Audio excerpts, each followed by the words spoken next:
दिलेल्या माहितीच्या आधारे जोड स्तंभालेख कसा काढायचा ते आपण पाहणार आहोत.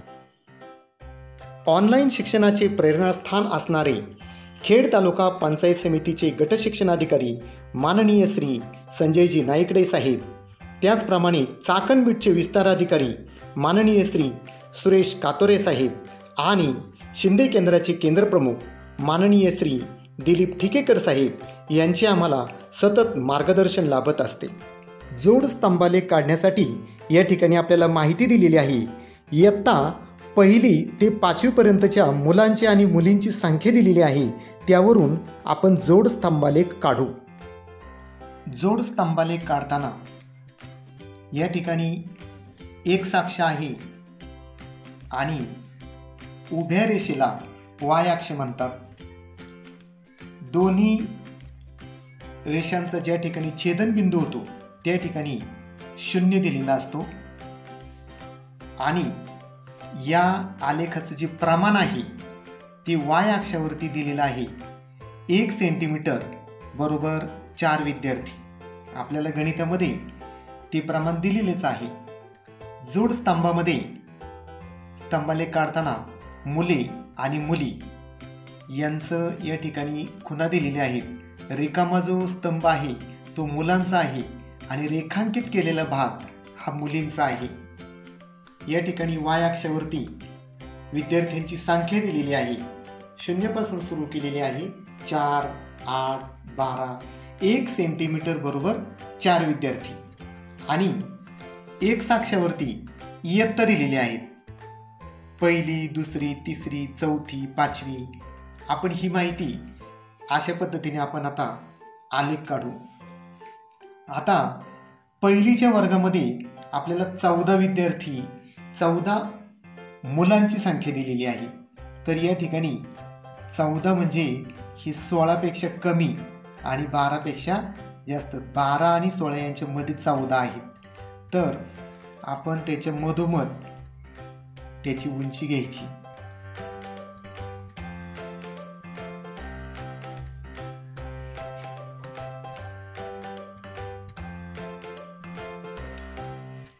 हे पहा, 12 आणि 2 14 ही मुलांची संख्या. 1लीच्या मुलांची संख्या 14 आहे आणि मुलींची संख्या 20 आहे.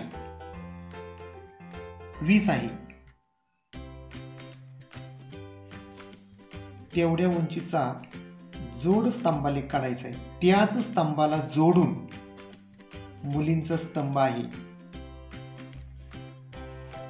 या पद्धतीने या ठिकाणी 1लीच्या वर्गाची संख्या आपल्याला दिसते. मुलांची संख्या 14, मुलींची संख्या 20. आता मुलींचा जो स्तंभ आहे तो आपण या ठिकाणी रेखांकित करू.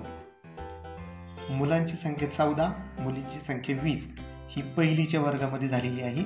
आता आपण 2रीच्या वर्गाचा स्तंभ काढू. मुलांची संख्या 22 आहे. 20 आणि 24 यांच्यामध्ये 22 येतात. त्यामध्ये आपण हा 22 उंचीचा स्तंभ काढू.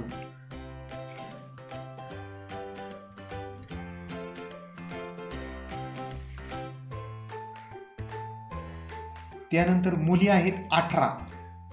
18 म्हणजे 20 आणि 16 यांच्यामध्ये 18चा स्तंभ आहे.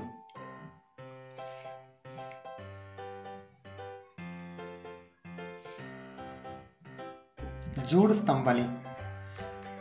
जो कोरा भाग आहे तो मुलांचा आहे. या ठिकाणी सुद्धा हा मुलांचा भाग आपण कोरा ठेवू आणि मुलींचा भाग आपण सूचीमध्ये दाखवल्याप्रमाणे रेखांकित करू. या प्रकारे आपण मुलींचा भाग रेखांकित करून घेतलेला आहे. आता 3री इयत्तेचा स्तंभ आपण काढणार आहोत. मुलांची संख्या 24 दिलेली आहे. 24 या ठिकाणी 24 उंचीचा स्तंभ काढू.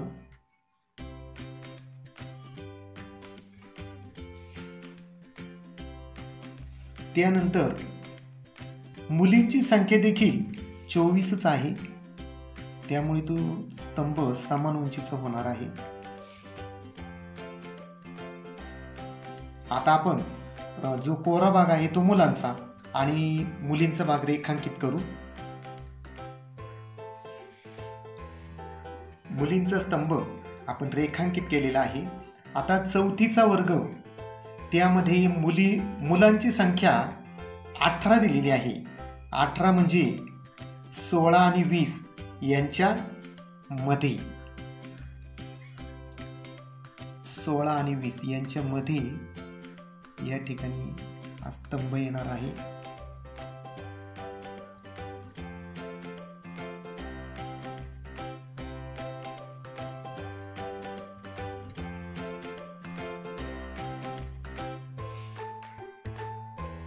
अठरा उंची आहे आणि चौथी इयत्तेमध्ये मुलींची संख्या 26 आहे.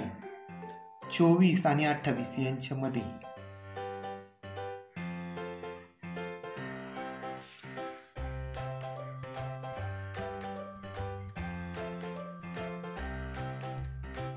इयत्ता चौथीची मुलींची संख्या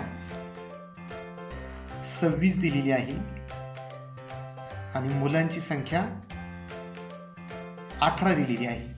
आता आपण या नियमानुसार मुलांचा भाग हा कोरा ठेवायचा आणि मुलींचा भाग रेखांकित करू.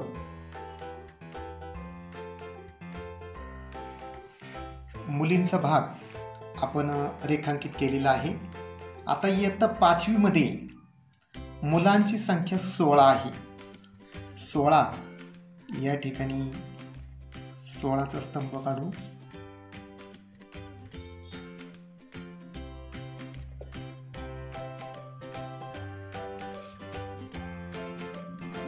त्यानंतर मुलींची संख्या 18 आहे. 16 आणि 20 यांच्यामध्ये 18 येतात.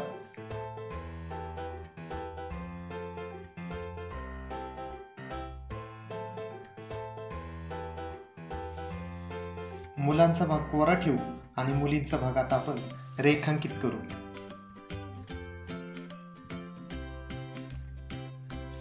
हा रेखांकित करून झालेला आहे. आता आपण या आलेखाचं निरीक्षण केल्यानंतर आपल्या असं लक्षात येईल, पहिलीचे विद्यार्थी, दुसरी, तिसरी, चौथी आणि 5वी आपल्याला जे प्रश्नामध्ये दिलेले आहे तो स्तंभालेख आता पूर्ण झालेला आहे. यावरून आपण काही प्रश्नांची उत्तरे सुद्धा आपण देऊ शकतो. कोणत्याही इयत्तेमध्ये मुले आणि मुली समान आहेत या आलेखाचं निरीक्षण केल्यानंतर दोन्ही स्तंभ समान उंचीचे आहेत का त्याचं निरीक्षण करा. या ठिकाणी दोन्हीही स्तंभ समान उंचीचे आहेत. मुलांची संख्या आणि मुलींची संख्या समान आहे, ती आहे 24 आणि तो वर्ग कोणता आहे तर इयत्ता 3रीचा वर्ग आहे. त्यानंतर कोणत्याही इयत्तेमध्ये मुलींपेक्षा मुलांची संख्या अधिक आहे अशी कोणती इयत्ता आहे. मुलांची संख्या जास्त, या ठिकाणी पहिलीमध्ये मुलांची संख्या कमी आहे. दुसरीच्या वर्गामध्ये मुलांची संख्या जास्त आहे. तिसरीमध्ये समान, चौथीमध्ये मुलं कमी आहेत, 5वीमध्ये सुद्धा कमी आहे. म्हणजे मुलांची संख्या जास्त असणारी इयत्ता आहे दुसरी.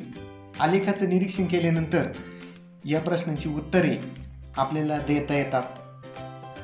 स्वाध्यायासाठी तुम्हाला या ठिकाणी 2 प्रश्न दिलेले आहेत, त्यांचा अभ्यास करा आणि जोड स्तंभालेख काढा. धन्यवाद.